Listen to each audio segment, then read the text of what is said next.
उसने जंगल के पेड़ के पत्ते को पहनना पसंद कर लिया, उसने जंगल के जड़ को, पेड़ पौधे के जड़ को, पेड़ पौधे के फल को खाकर रहना मंजूर कर लिया, लेकिन ब्राह्मणों की दास्ता को उसने स्वीकार नहीं किया। तो आज की तारीख में उस समय उनको कहा गया था विद्रोही, आज की तारीख में उनको कहा जाता है आदिवासी। ये हुए, एक सछूत हुआ जो गांव में रहे, एक अछूत हुआ जो गांव से बाहर रहे, और एक आदिवासी है जो जंगलों पहाड़ों में जाकर रहने को मजबूर हुए। और चौथा है कि इस देश में जब इस्लाम का, जब मुगलों का आगमन हुआ तो मुगलों के साथ साथ उस धर्म के प्रचारक भी आए, उनके साथ इस्लाम भी आया, इस्लाम के प्रचारक आए। और जब इस देश में जो वर्ण व्यवस्था थी, जाति व्यवस्था थी, उस जाति व्यवस्था से इतनी पीड़ित थे लोग कि हमारे लोग ही मजबूर होकर क्या कर लिए, मुस्लिम धर्म को अपना लिए। जब अंग्रेजों का राज आया तो अंग्रेजों के साथ ईसाई मिशनरी आए। आज जो इस देश में ईसाई है, क्या विदेशी लोग हैं?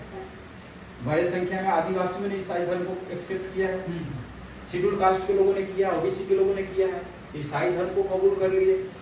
मुसलमान हो गए, ईसाई हो गए, बुद्धिस्ट हो गए, उसके बाद क्या हुआ, सिख हो गए।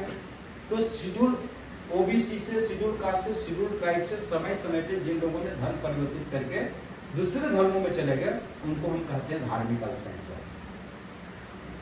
52% 1931 की जनगणना के हिसाब से ओबीसी की आबादी है, आज ज्यादा है लेकिन उसके हिसाब से बात कर रहे हैं। 15% शेड्यूल कास्ट की आबादी है, 7.5% आदिवासी की है, और 10.5% सब मिलाकर होते हैं 85%। ये है भारत की समाज व्यवस्था, ये है भारत की समाज व्यवस्था। अगर आप समाज का काम करना चाहते हैं, अगर आप समाज को बदलना चाहते हैं, तो आपको भारत की समाज व्यवस्था को समझना जरूरी है। भारत की समाज को समझे बगैर आप समाज परिवर्तन का काम नहीं कर सकते।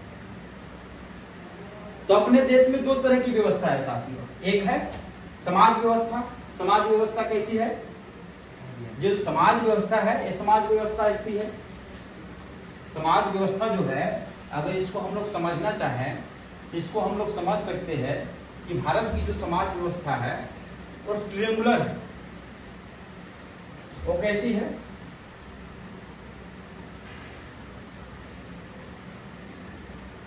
वो इस